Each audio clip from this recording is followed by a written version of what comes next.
सितारे अपना काम कर रहे हैं, रात अपना काम कर रही है, दिन अपना काम कर रहा है। हमारी जिंदगी के अहम अनासिर में से, खास चीजों में से सबसे बड़ी खास चीज होती है हवा। अगर हवा बंद कर दी जाए या रोक ली जाए तो हम और आप जिंदा नहीं रहेंगे। लेकिन अल्लाह रब्बुल आलमीन ने जो हवा की तख्लीक की है, वो हवा भी हमें उतनी ही मिलती है, उसी लिमिट में जितनी हम बर्दाश्त कर सकें। थोड़ी सी हवा में तूफ़ानी आती है, तेजी आती है, आंधी की शक्ल अख्तियार कर लेती है, तो हम अपने घरों में छिप जाते हैं। थोड़ी सी और तेजी उसमें आ जाती है तो वो सुनामी की शक्ल अख्तियार कर लेती है। फिर मस्जिदों के दरवाजों पर दुआएं होने लगती हैं। अल्लाह रब्बुल आलमीन ऐसा करके अपने बंदों को ये बताना चाहता है कि मेरे बंदों देखो, मैं इस चीज पर भी कादिर हूं। चाहूं तो एक तेज हवा चलाकर तुम्हारी पूरी की पूरी नस्ल इंसानी को, पूरी की पूरी दुनिया को खत्म करने पर कादिर हूं। लेकिन मैं तुम्हें उतनी ही हवा देता हूं जितनी तुम्हें जरूरत है। इतनी हवा चलती है कि उसमें तुम उड़ ना सको, और उतनी हवा मैं तुम्हें देता हूं कि जिसमें तुम सांस ले सको। चाहूं तो इतनी तेज हवा चलाऊं कि समंदर का पानी भी लहरों की शक्ल में निकलकर बड़ी से बड़ी बिल्डिंगों को तोड़कर पूरी दुनिया में फैल सकता है। लेकिन मैं ऐसा नहीं करता हूं। लेकिन ऐसा कर सकता हूं, मैं इस बात पर कादिर हूं। मेरे बंदो, तुम सरकारी चीजों को इस्तेमाल करते हो, सरकार उस पर टैक्स लेती है। हम अपने खेतों को पानी देते हैं, जितनी देर पानी देंगे पानी का टैक्स हमें गवर्नमेंट को देना पड़ता है। हम रात में जितनी रोशनी और लाइट इस्तेमाल करते हैं, हमें बिजली के बिल की शक्ल में मीटर की जितनी रीडिंग होगी उसके मुताबिक हमें टैक्स देना पड़ता है। जितना एसी, एयर कंडीशन और फैन हम चलाएंगे उसका टैक्स हमें देना पड़ता है। मेरे बंदो, मैंने भी तो तुम्हें हवा दी है, लेकिन मैंने तो आज तक तुमसे टैक्स नहीं मांगा। मेरे बंदो, गवर्नमेंट तुम्हें थोड़ी देर के लिए लाइट देती है, रोशनी देती है तो टैक्स लेती है। हमने तुम्हें सूरज की रोशनी दी है जिसमें तुम अपने कारोबार और बिजनेस करते हो, लेकिन मैंने उस सूरज की रोशनी का तुमसे टैक्स नहीं मांगा है। मेरे बंदो, तुम्हारे खेतों में जितनी देर तुम पानी देते हो उसका टैक्स तुम्हें देना पड़ता है। लेकिन जब हम आसमान से बारिश बरसाकर तुम्हारी मुर्दा जमीन को जीवित कर देते हैं, जिंदा कर देते हैं, और तुम्हारे खेतों से लहलहाता हुआ अनाज हम उगाते हैं, पैदा करते हैं। तुमने गेहूं का एक दाना जमीन में डाला, हम उस एक दाने से 10 दाने, 10 से 70 दाने, हम उसकी पूरी की पूरी एक बाली बनाकर तुम एक दाना देते हो, हम 100 दाने तुम्हें वापस करते हैं। तुम चावल का एक दाना जमीन में डालते हो, हम तुम्हें उसके बदले 100 दाने देते हैं। ओ मेरे बंदो, तुम खेतों में पानी देते हो तो टैक्स देते हो, लेकिन हमने तुम्हारे खेतों में पानी दिया, तुम्हारी गर्मी को कम करने के लिए हमने बारिश बरसाई, आज तक हमने उस पर टैक्स नहीं लिया। मेरे बंदो, दुनिया का कायदा है कि एहतियाज तरफैन से होता है। हम धोबी के मोहताज हैं कि वो मेरे कपड़े धोए, तो धोबी हमारा भी मोहताज है कि वो हमसे पैसे ले। हम डॉक्टर के मोहताज हैं कि वो मेरा इलाज करे, तो डॉक्टर हमारा भी मोहताज है कि वो हमसे पैसे ले। हम जलसा करा रहे माइक मैन के मोहताज हैं कि दूर तक आवाज पहुंचाने के लिए वो हमें माइक फराहम करे। माइक मैन हमारा भी मोहताज है, इसके बदले में वो हमसे पैसे ले। हम अशियाए खुर्दोनोश, खाने पीने की चीजों के मोहताज हैं। हम उनको खरीदते, हम उनको खाते, हम उन चीजों के मोहताज हैं। लेकिन ये चीजें बेचने वाले हमारे भी मोहताज हैं, उसके बदले में हमसे पैसे ले। हमने दुनिया को एक दूसरे का जरूरतमंद बना दिया है, तो मैं भी मोहताज कर दिया, उसको भी मोहताज कर दिया है। हम इसके मोहताज हैं तो वो मेरा मोहताज है। लेकिन यहाँ उसूल हमने बदल दिया है। हम बारिश के मोहताज हैं, लेकिन बारिश हमारी जर्रा बराबर मोहताज नहीं है। हम सूरज की रोशनी के मोहताज हैं, लेकिन सूरज हमारा जर्रा बराबर मोहताज नहीं। ओ मेरे बंदो, मैंने आज तक तुमसे इन चीजों पर टैक्स नहीं मांगा है, मांगा है तो सिर्फ इतना मांगा है। ओ मेरे बंदो, मैंने ये नेमतें तुम्हें दी है, इसके बदले में मैंने तुमसे मांगा है तो सिर्फ इतना मांगा है कि वमा खलक़तुल जिन्ना वल इंसा इल्ला लियअबुदून। ओ मेरे बंदे, ओ मेरे बंदे, तू अपनी पेशानी मेरे सामने झुका ले, मेरे लिए इबादत के दरवाजे खोल दे, मेरे घर में चला जा और अपनी पेशानी को, अपने माथे को जमीन के ऊपर रख दे, ताकि मुझे यकीन हो जाए कि मेरे बंदे ने अपनी गुलामी कबूल कर ली और मुझे अपना मालिक मान लिया। और मेरे बंदे, तू अपनी पेशानी को जमीन पर रखकर मेरी गुलामी का ऐलान कर दे और मुझे अपना मालिक मान ले, मुझे हकामुल हाकिमीन मान ले, मुझे इस बात का यकीन दिला दे कि वाकई तूने अपनी गुलामी कबूल कर ली और मुझे मालिक मान लिया। याद रखो, जो लोग मस्जिदों में जाकर हाजिरी देकर नमाज अदा नहीं करते, वो अल्लाह ताला को गुलामी का एहसास नहीं दिलाते कि हम गुलाम हैं। गोया कि वो अल्लाह के मुकाबले में खड़े हो रहे हैं कि हम तेरे मुकाबले में हैं, नहीं झुकाते सर तेरे सामने, नहीं करते तेरी गुलामी, क्या कर लेगा तू। गोया कि वो इस बात की अकड़ दिखाते। दुनिया में कोई ऐसी ताकत है जो अल्लाह का मुकाबला कर सके? वो थोड़ी देर के लिए ढील जरूर दे देता है आजमाने की, लेकिन इस ढील का मतलब ये नहीं होता है कि वो उसने तुम्हें मालिक बना दिया और मुख्तार कुल बना दिया। मछली तो आप लोग पकड़ते ही होंगे, इलाकाई मछली का है वो जो डोर से पकड़ी जाती है मछली, कभी देखें? उसमें दाना वाना लगा के, जानवर लगा के कुछ, और जो फेंक देते हैं, मछली खींचती है, क्या कहना, लेके भाग रही है। एकदम नहीं खींचते हैं आप लोग, भागो, कहाँ तक भागेगी, अब तो तुम फंसी गई हो। अब मछली भाग रही है और आप डोर को ढील दे रहे हैं। या जब वो भागते भागते थक जाती है, तब आप खींचते हैं। क्यों? ढील दे रहे हैं और भाग रही है, तो क्या भागने के लिए ढील दे रहे हैं या वो भाग सकती नहीं? क्यों? क्योंकि वो कांटा उसके जबड़े में या उसके कांटों में फंस चुका है, अब वो भाग नहीं सकती। कितना भी भागेगी, डोर तो आपके हाथ में है। यही अल्लाह है, भागो अगर भाग सकते हो। मेरी जमीन पर शराब पीकर भाग सकते हो, भागो। जुआ खेलकर भाग सकते हो तो भागो। किसी की माँ बहन बेटी की इज्जत व आबरू से खेलकर गुनाह अजीम करके भाग सकते हो तो भागो।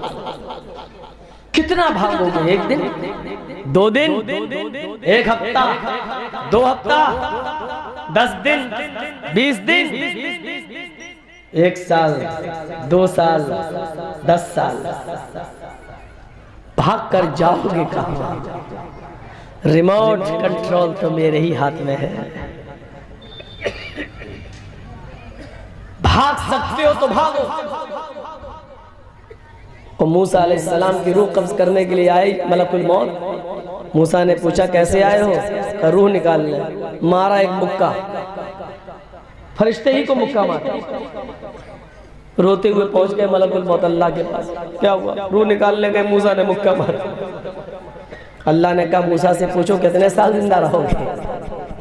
बोलो, जाओ उनकी ख्वाहिश पूरी करो। तो आए दोबारा, अब क्यों आए हो? अल्लाह ने पूछा है कि बताओ कितने दिन जिंदगी चाहते हो? 1 साल, 2 साल, 10 साल, 20 साल, 100 साल, 200 साल, 500 साल, 1000 साल का? फिर का उसके बाद फिर भी मरना है। मौत तो आनी है। बाकी रहने वाली जात तो सिर्फ अल्लाह की है, उसके अलावा किसी को बाकी नहीं रहना है। मरना है का जब मरना ही है तो अभी निकल भागो। कुल्लु मन अलैहा फान व यबका वजहु रब्बिका जुल जलाली वल इकराम। रोए जमीन पर जितनी चीजें देख रहे हो सब की सब फना होंगी, बाकी रहने वाला चेहरा तो सिर्फ तेरे रब का है। एहसास पैदा करिए।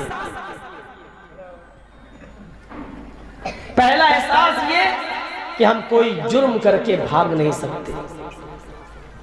दूसरा एहसास ये कि आप जो भी कर रहे हैं वो रिकॉर्ड हो रहा है। रिकॉर्ड। कुछ दिनों पहले टीवी वाला हमें कितना दिखा रहा था, रिकॉर्ड है उसका। ये अलग बात है कि तोड़ मरोड़ कर तकरीर बंगाल की दिखा रहा है, भीड़ हैदराबाद की दिखा रहा है। अगर ऐसा न करें तो इनकी टीआरपी नहीं चलेगी और इनको हराम की हड्डियां नहीं मिलेंगी। ये तो इंटरनेशनल कुत्ते होते हैं और ये इंटरनेशनल हड्डी देखते हैं। जो ज्यादा हड्डी फेंकता है उसी का गाते हैं। अब किसी चैनल का नाम नहीं लूंगा ना, वरना वो केस कर देगा। एक आम बात कह दी मैं। और उस हड्डी का मजा इनको बहुत लगता है। कभी कभी 3-4 साल पुरानी तकरीर को भी आज की तकरीर में जोड़कर दिखाते हैं। और ये तुम लोग हंस रहे हो ना, तुम लोग भी गलत करते हो। एक काम मीडिया वाले, मेरी तकरीर 3-4 दिन पहले तक वसीम रिजवी के खिलाफ हुई भी नहीं थी। मैं बोला भी नहीं था, मैं अपने घर पे था। और मीडिया वाला यही यूट्यूब चैनल यूट्यूबर ये दिखला रहे थे मौलाना चर्चिस की नई तकरीर वसीम रिजवी के खिलाफ। मैं चौंक गया। मैंने कहा, मेरी बीवी बोलती है ये क्या बात, अब तो आप घर पे हैं तो बोले नहीं, ये कह रहा है नई तकरीर। और दिखा ये है इस्लामी काम करने वाले, दीन के नाम पे काम कर रहे हैं और तकरीर 3-4 साल पुरानी डाल रहे हैं, उसको नई कहते। कितने अफसोस की बात। पैसे कमाने के बहुत तरीके हैं, फिर दीन को मत बेचो, फिर बहुत से रास्ते। सच्चाई के रास्ते पे चलो, इंशाअल्लाह बरकत होगी। और अल्लाह उसके लिए रास्ते हम पास कर। ये नसीहत। तो आप देखिए, रिकॉर्ड है उसके पास, मेरा आपके पास रिकॉर्ड है। जर्जी साहब झूठ नहीं बोल सकते कि मैं ऐसा नहीं बोला। जो चीज बोल चुके हैं वो है। तो जब मेरी जबान से निकले हुए जुमलों को आप कैच कर सकते हो, रिकॉर्ड कर सकते हो, मैं इनकार नहीं कर सकता। तो अल्लाह ताला हम जो भी इस दुनिया में कर रहे हैं उसके फरिश्ते रिकॉर्ड कर लेते हैं। हम क़यामत के दिन इनकार नहीं कर सकते। अल-यौमा नख़्तिमु अला अफ़वाहिहिम व तुकल्लिमुना अयदीहिम। आज हम तुम्हारे मुंह पर मोहर लगा देंगे। बड़बड़ बड़बड़ बड़ कर रहे हो ना, कब मुंह में ताला लगा रहे हैं, जबान बंद।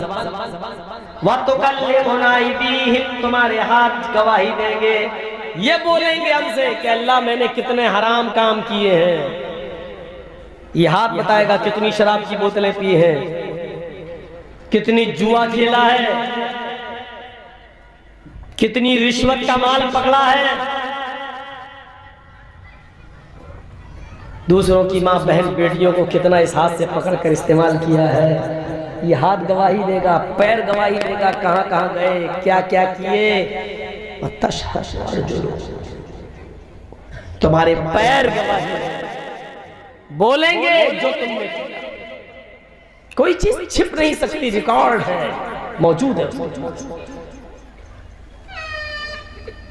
तो याद रखिए, इस चीज का एहसास अपने अंदर पैदा कीजिए। वमा खलक़तुल जिन्ना वल इंसा इल्ला लियअबुदून। ओ मेरे बंदो, जिन और इंसानों, मैंने जिन्नों को और इंसानों को सिर्फ और सिर्फ अपनी इबादत के लिए पैदा किया है। इबादत के लिए। इबादत किसे कहते हैं? मैंने कहा था ना कि आज कुछ बातें आपको ऐसी बताएंगे आपको पसंद आएगी। इबादत 4 चीजें समझ लीजिए। एक होता है अब्द, सब मादा एक ही है। एक होता है अब्द, एक होता है आबिद,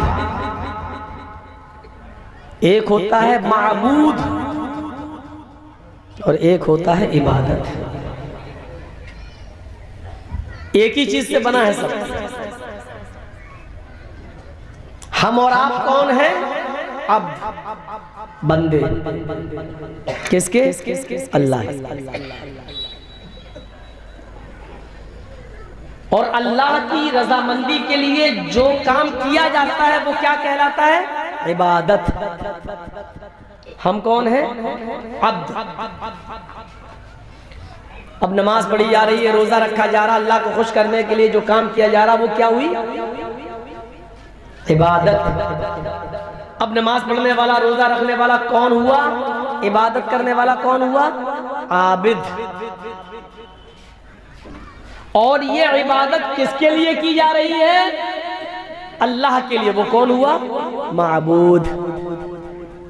अब बंदा, इबादत बंदगी, आबिद बंदगी करने वाला। जो चीज की जा रही है वो इबादत, और जिसके लिए की जा रही है वो माबूद। अच्छी तरह समझ गए होंगे। 4 चीजों को समझ लीजिए। हम और आप सब हैं बंदे, अब्द। और जो बंदगी करते हैं, करने वाला आबिद। जो की जा रही है वो इबादत, जिसके लिए की जा रही है वो है माबूद। और वही हमारा मालिक है। और अब्द के माना होते हैं गुलाम। हम हैं गुलाम।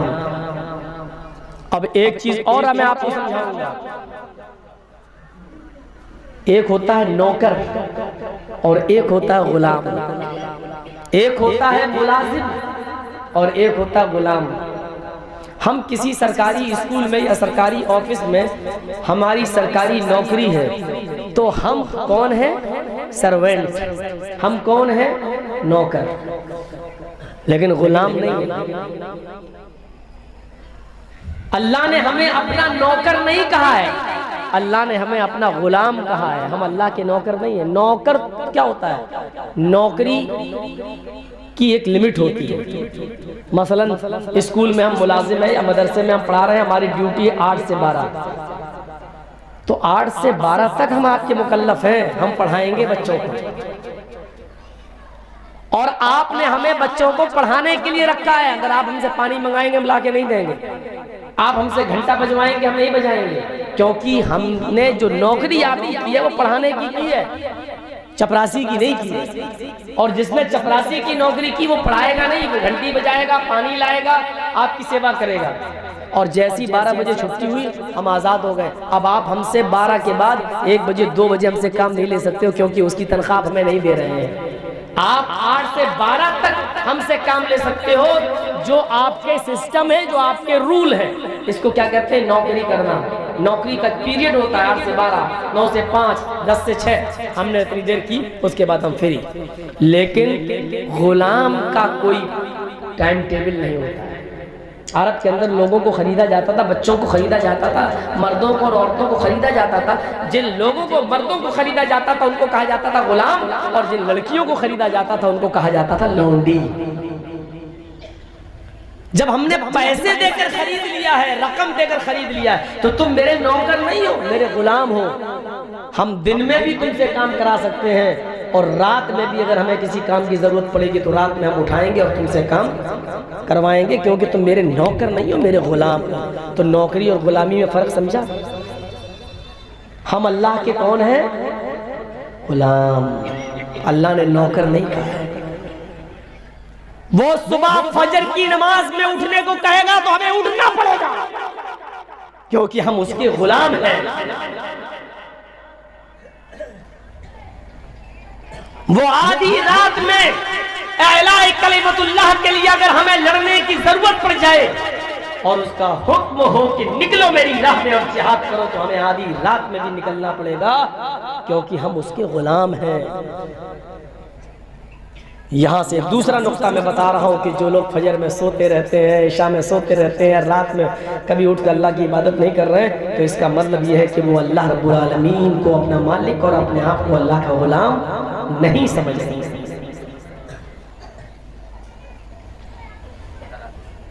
और अल्लाह ने अपने गुलामों की, अपने बंदों की पहचान बताई।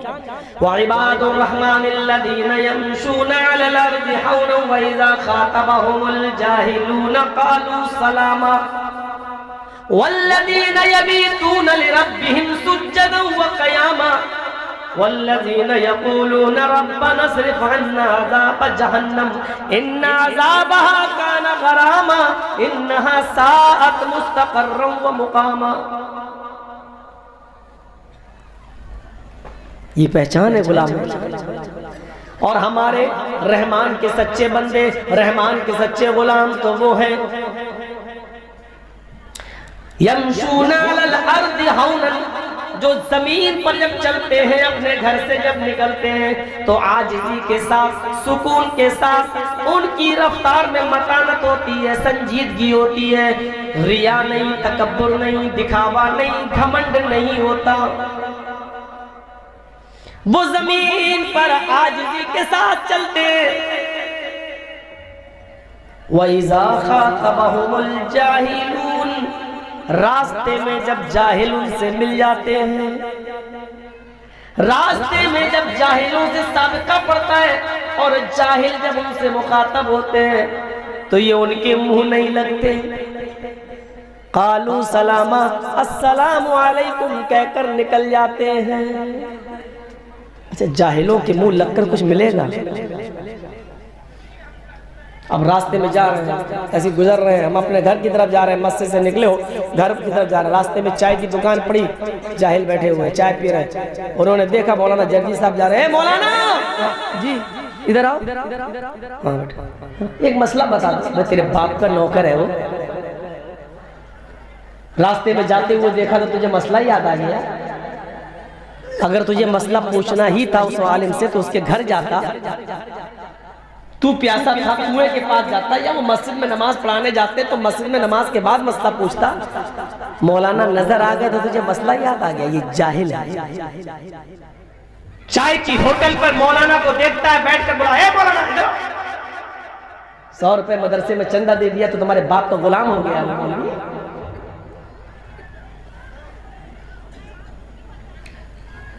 जाहिलों से मुंह, इसीलिए कहा उनके मुंह लगना ही नहीं। बहस करोगे तुम हार जाओगे, मौलवी जर्जी साहब हार जाओगे, तो जाहिलों से कोई जीत नहीं पाता। अब बताओ कि मौलाना साहब ने मसला पूछा ऐसी, अच्छा बताओ आसमान में कितने सितारे हैं? तो इसका सीधा साधा जवाब था अनगिनत, बेशुमार, बहुत से, बस ये जवाब था। एक जाहिल बीच में बोल पड़ा कि 5 लाख। अब आप उससे बहस करोगे? अब जर्जी साहब उससे पूछ रहे हैं 5 लाख, सबूत दो। 5 लाख कहाँ, बताओ कैसे? तो कहता नहीं मानते हो? नहीं हम तो नहीं मानते। तो गिन के आओ, मेरी बात गलत निकले तो फिर हमें गोली मार देना। जाओ गिन के आओ, 5 लाख निकलेंगे। अब कौन बहस करे उससे? अब इसका क्या जवाब है? ये होते हैं जाहिलों की बकवास। तो अल्लाह ताला ने कहा कि बकवास करो ही मत। वइज़ा खातबहुमुल जाहिलून, जब जाहिल तुमसे मुखातब होने लगे सड़कों पर, रोड पर या कहीं भी, तो अच्छा मुझे काम है, अस्सलामु अलैकुम व रहमतुल्लाह, अस्सलाम कहो और आगे दुआ सलाम में कमी मत करो, वरना ये कहेगा ये मौलवी कैसा सलाम तक नहीं करता। कितना बड़ा मौलवी बना फिरता है, सलाम का जवाब भी नहीं दे रहा। इसलिए कहा कि सलाम कहो, गुजर जा। कालू सलाम, और क्या कहा? ये मेरे नेक बंदे हैं, ये मेरे सच्चे बंदे हैं, ये मेरे सच्चे गुलाम हैं। वल्लज़ीना यबीतूना लिरब्बिहिम सुज्जदन व क़यामा, गुलामी की दूसरी मिसाल।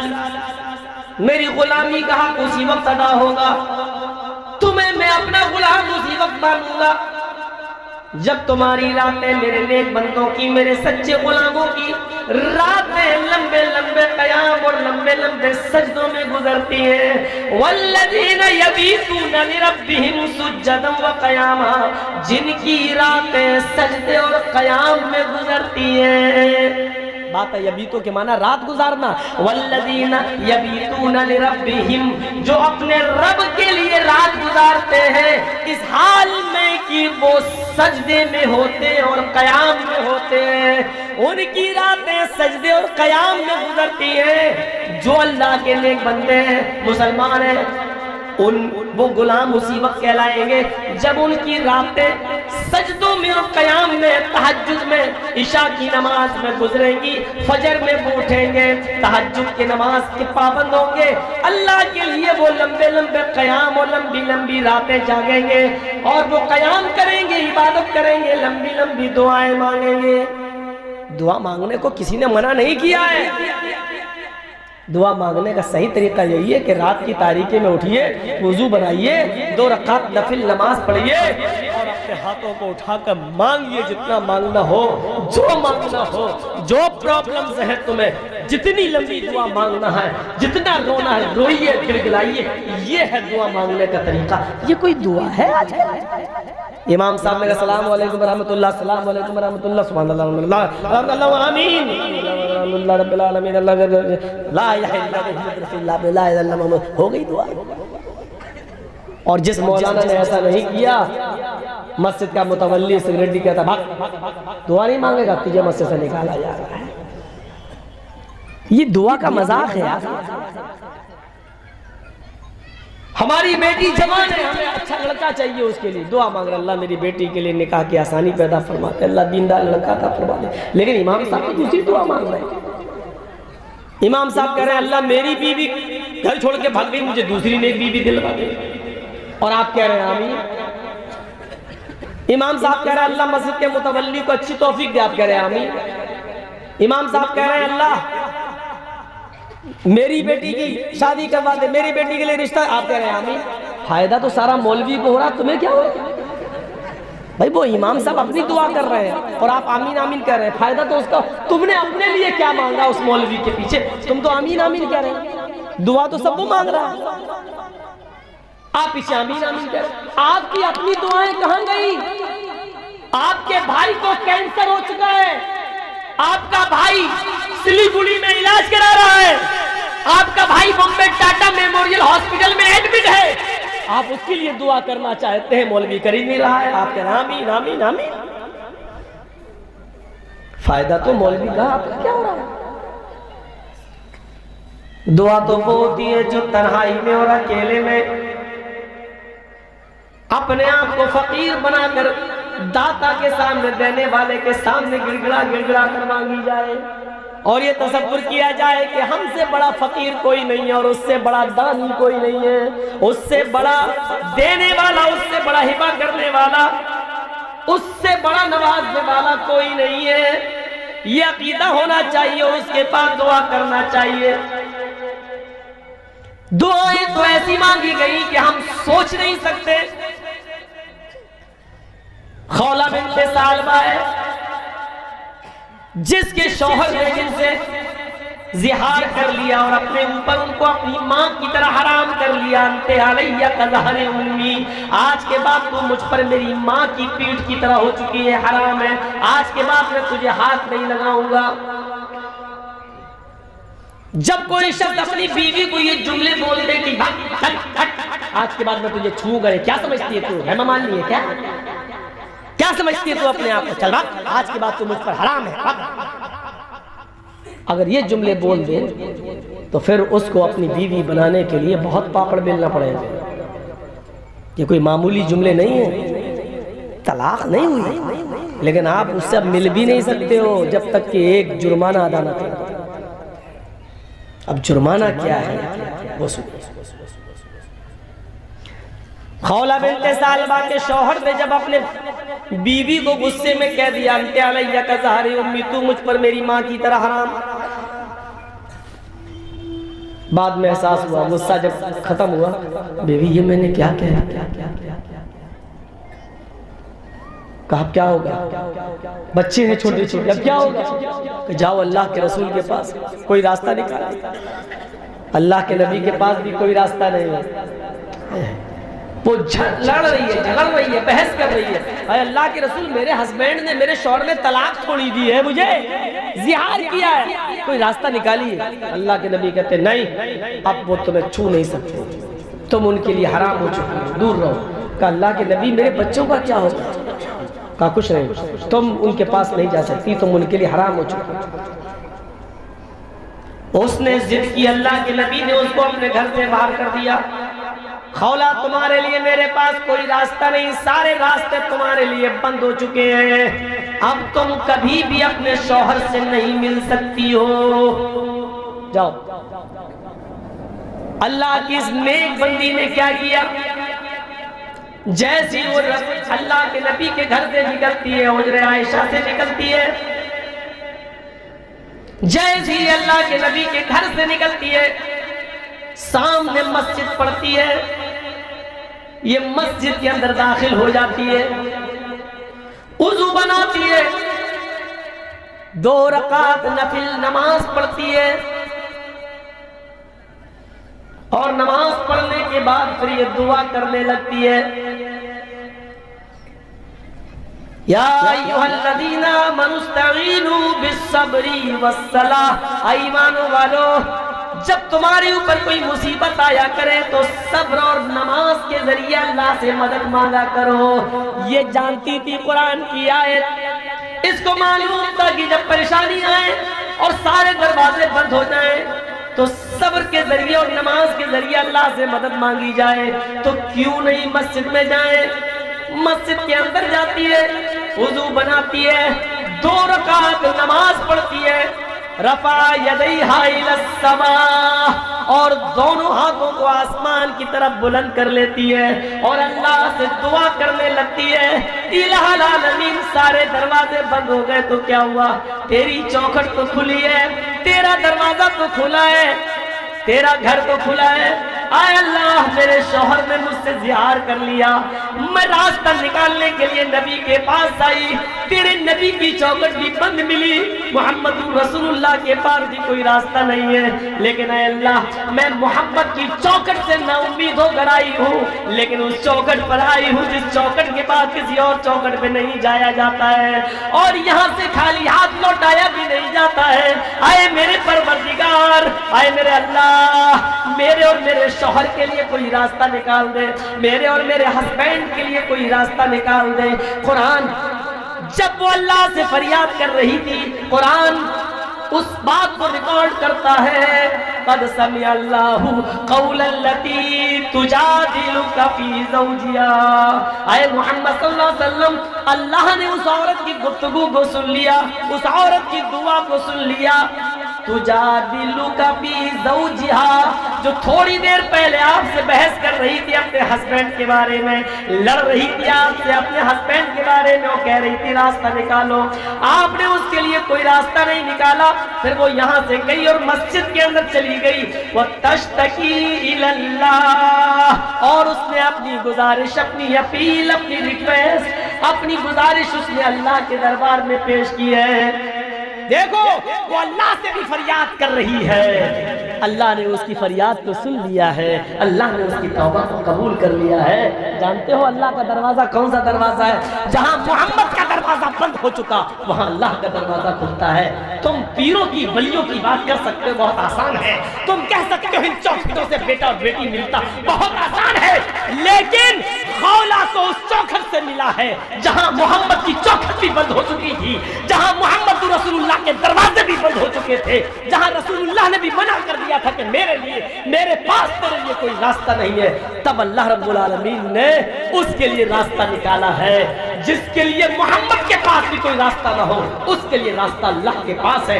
इसलिए हुक्म दिया अल्लाह के रसूल ने, इज़ा सअलता फस्अलिल्लाह, जब सवाल करो तो अल्लाह से सवाल करो, जब मदद मांगो इज़ा इस्तअनता फस्तईन बिल्लाह, और जब मदद मांगो तो एक अल्लाह से मदद मांगो। ये है तौहीद जान, ये है तौहीद रूह, जो हमारी और आपकी समझ में नहीं आती है। आपके यहाँ का एक पीर है, पीरजादा के नाम से मशहूर है। बदकिस्मती से इस वक्त 26 सीटों पे चुनाव भी लड़ रहा है, किस्मत को आजमा भी रहा है। उसका कलेजा देखिए और दिल गुर्दा देखिए कितना बड़ा है कि उसने अपने एक स्टेज पर कितना खराब फतवा दिया है। उसने कहा कि अपने पीर की इजाजत के बगैर तो आप नफिल नमाज भी नहीं पढ़ सकते हो, तो वोट कैसे दोगे किसी और को? जाती मफाद के लिए शरीयत के किसी मसले को गलत बता देना, ये तुम्हारे मुबारक हो, क्योंकि तुम्हारी नजर में शरीयत की कोई इज्जत ही नहीं और रसूलुल्लाह का कोई मकाम ही नहीं। तुम तो स्टेज पर बैठो और जो मुंह से निकाल दो बस वही काफी है तुम्हारे। किस हदीस में आया है कि नफिल नमाज पढ़ने के लिए पीर से इजाजत लेना पड़ेगा? अल्लाह के नबी सल्लल्लाहु अलैहि वसल्लम जब इजाजत दे चुके हैं कि नफिल अल्लाह से करीब करती है इंसान को, जिसका दिल चाहे पढ़े और जिसका दिल चाहे न पढ़े, पढ़ोगे तो सवाब, न पढ़ोगे तो तुम्हें कोई गुनाह नहीं। जब शरीयत ने एक कानून बना दिया है तो अब तुम इजाजत लो। शरीयत सिर्फ एक काम की इजाजत मांगने की का हुक्म देती है, वो भी औरत को, कि वो नफली रोजा नहीं रख सकती है अपने शौहर की इजाजत के बगैर। और उसकी वजह सिर्फ इतनी है कि शौहर बिजनेस करता है, कारोबार करता है, थका हुआ है, घर पे आया दिन में और देख रहा है मेरी बीवी बनी सवरी बैठी है, उसका दिल आ गया। अब वो चाहता है कि मैं अपनी बीवी से कुछ उसके जिस्म से लज्जत हासिल करूं, बुलाऊं, बीवी है मेरी, कुछ लुत्फअंदोज हो जाऊं, बीवी है मेरी, कुछ मैं एंजॉय करूं, बीवी को अपने गले लगाऊं, फायदा हासिल करूं। और वो चाहता है कि मैं अपनी थकावट उतारूं, और वो आके कह रही है मैं तो रोजे से हूं, तो कितना गुस्सा आएगा उसको। कम बखत मैं तो तेरे लिए आया, तू रोजे से। तो इसलिए कहा कि अल्लाह के रसूल ने कितना बड़ा यहाँ मर्दों का ख्याल रखा है, और औरतों को हुक्म दिया है कि तुम नफली रोजा नहीं रखो जब तक कि तुम्हारा शौहर तुम्हें इजाजत न दे। अगर दे तो रख दे, इसलिए कि हो सकता है कि उसको दिन में तुम्हारी जरूरत पड़ जाए।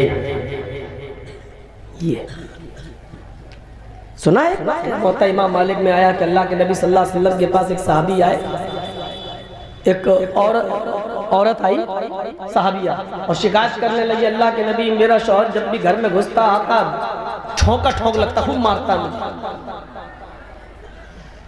मैं रोजा रखती हूँ तो तब भी मारता है, और मैं नमाज पढ़ती हूँ तब भी मारता है। अल्लाह के नबी सल्लल्लाहु अलैहि वसल्लम ने कहा ये तो बड़ा गलत काम है, लेकिन जब तक मैं उनकी सुन नहीं लूंगा मैं फैसला कैसे करूं? उनको बुलाओ। शौहर को बुलाया गया, कहा अल्लाह के नबी सल्लल्लाहु अलैहि वसल्लम ने तुम्हारी बीवी शिकायत लेके आई है कि तुम इसको बहुत मारते हो और ठोकते हो, क्या बात है? औरत ने कहा अल्लाह के रसूल जारी भी नहीं जर्राब है, मारता ही नहीं, बहुत मारता है, जिसको हम अपनी जबान में कहते हैं कि ठुकाई करता है। तो अल्लाह के नबी ने कहा अल्लाह के रसूल, ओ साहबी ने कहा अल्लाह के रसूल मेरी बीवी बिल्कुल झूठ नहीं बोल रही है, सच बोल रही है। कहा क्यों? कहा अल्लाह के नबी आप ही बताइए, मैं दिन में मेहनत मजदूरी करके आता हूँ, घर में घुसता हूँ, सोचता हूँ कि अपनी बीवी से कुछ हासिल करूँ, मिलूं, तो पता चलता है कि वो रोजे से है। कहती मैं तो रोजे से हूँ। ठीक है भाई, रोजे से तो रोजा पूरा कर लो। इफ्तार करने के बाद, मेहनत मजदूरी करने के बाद, जब मैं इशा की नमाज पढ़ने के बाद घर आता हूँ तो अपने हाथ से मुझे खाना निकालना पड़ता है। देखता हूँ ये मुसल्ला बिछा के सजदे पे सजदे ठोके चली जा रही है, पूरी पूरी रात नमाज पढ़ रही। अल्लाह के नबी रात में ये नमाज में पूरी रात गुजार देती है, दिन में पूरे रोजे में रात गुजार देती है। तो अब आप बताइए, मैं इसको मारूं नहीं तो क्या, चूमूं, क्या करूं इसको? अल्लाह के रसूल का फिर पूरा गुस्सा उस औरत के ऊपर आ गया। तुम अपने शौहर की शिकायत कर रही हो, सारी गलती तुम्हारी है। तुम अपने जिस्म से अपने शौहर को रोकते हो। फिर आपने बताया कि औरत को नफली रोजा रखने के लिए इजाजत लेना पड़ेगी अपने शौहर से। हाँ, यहाँ ये मसला है कि अगर वो रात में नफली नमाज पढ़ रही है और शौहर उसको बुला रहा है तो उसको नफली नमाज छोड़ के शौहर के पास जाना पड़ेगा। शौहर की खिदमत करना भी इबादत में शामिल है। अगर एक तरफ तुम्हारी वो इबादत जा रही है नमाज, नफली नमाज की शक्ल में, तो दूसरी इबादत तुम कर रही हो। इस पीर से कोई पूछे कि नफली नमाज की इजाजत तुमसे क्यों लेगा कोई आदमी? अगर नफली इबादत की इजाजत तुमसे लेने लगा तब तो इसका मतलब हर काम तुमसे इजाजत लेके किया जाएगा। फिर तो हर मुसलमान औरत तुमसे पूछेगी आज हम अपने शौहर से मुलाकात करें कि ना करें। आप इजाजत देंगे तो वो मिलेगी, नहीं देंगे तो नहीं मिलेगी। है? अजीब हालत है। कैसा उल्टा सीधा मसला बताया जा रहा है। खैर, तुम्हारी पार्टी है, तुम उसके हीरो हो, कह सकते हो जो कहो। ये तो हमारी कौम है जो उल्टा सीधा एक जबान से निकल जाए तो मोबाइल पे फोन कर करके नाक में दम कर देते। मौलाना ये मसला तुमने बताया कैसे, ये कहाँ है, कौन सी हदीस में? जब तक इनको मुतमईन न करो तब तक ये मानते नहीं है, फोन रखते नहीं है। ये हमारी कौम है जो मौलाना को सोने नहीं देती है, एक तुम्हारी कौम है आंख बंद कर ली चले। मेरे मौलाना ने जब कह दिया